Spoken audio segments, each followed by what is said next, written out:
Bienvenue dans Preuve Santé. Aujourd'hui, il faut connaître que l'évolution des hommes est en association avec le changement de leur mode de vie. Et ce changement ne nous font pas de cadeau parce qu'il laisse des maladies très graves et durables comme l'hypertension artérielle. Aujourd'hui, l'OMS estime qu'il y a environ 1,2 milliard d'hypertendus dans le monde et dont le taux est beaucoup plus élevé en Afrique.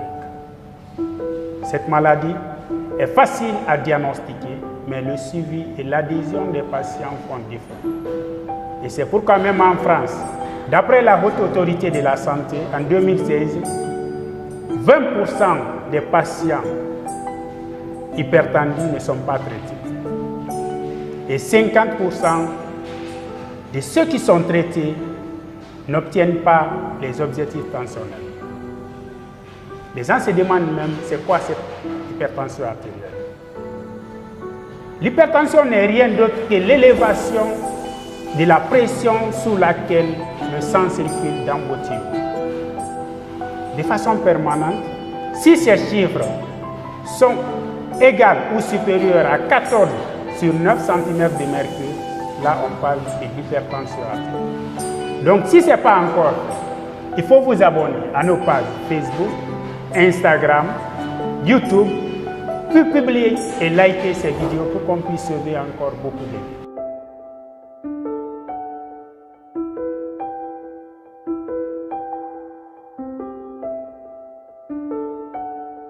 Les facteurs de risque de cette maladie grave sont entre autres.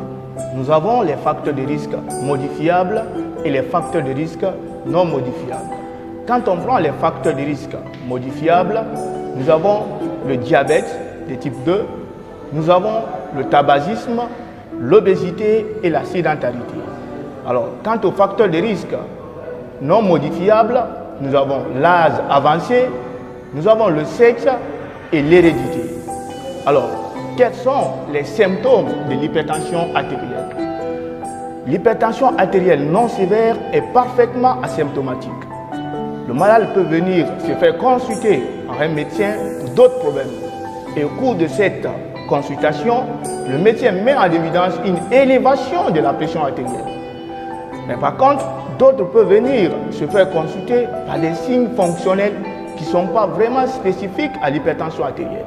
Et ces signes sont entre autres des céphalées, des vertiges, la palpitation, l'épitaxis et parfois l'asthénie physique. Alors, quelles sont les causes de l'hypertension artérielle? L'hypertension artérielle, en 90 à 95% des cas, les causes sont essentielles, c'est-à-dire n'ont pas une origine connue. C'est seulement 5 à 10% des cas ont une origine connue. Parmi ces causes, nous avons l'atteinte rénale. Une insuffisance rénale peut entraîner une hypertension artérielle. Nous avons également l'atteinte au niveau des glandes.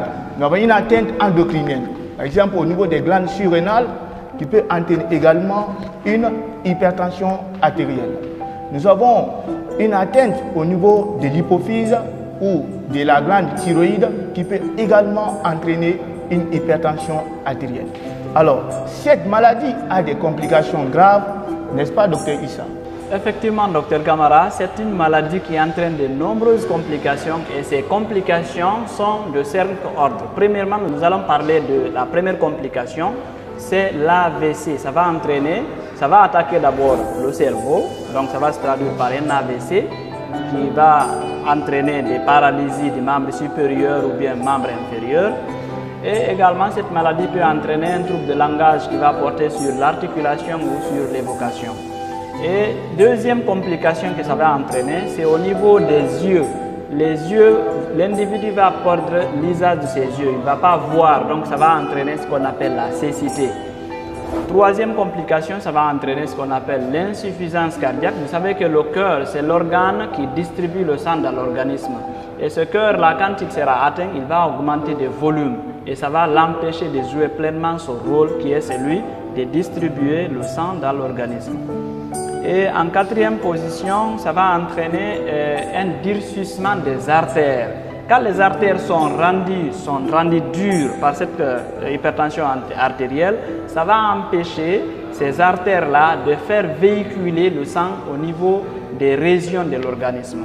Et donc ça aussi, c'est l'une des conséquences. La dernière, donc la cinquième complication, c'est l'insuffisance rénale.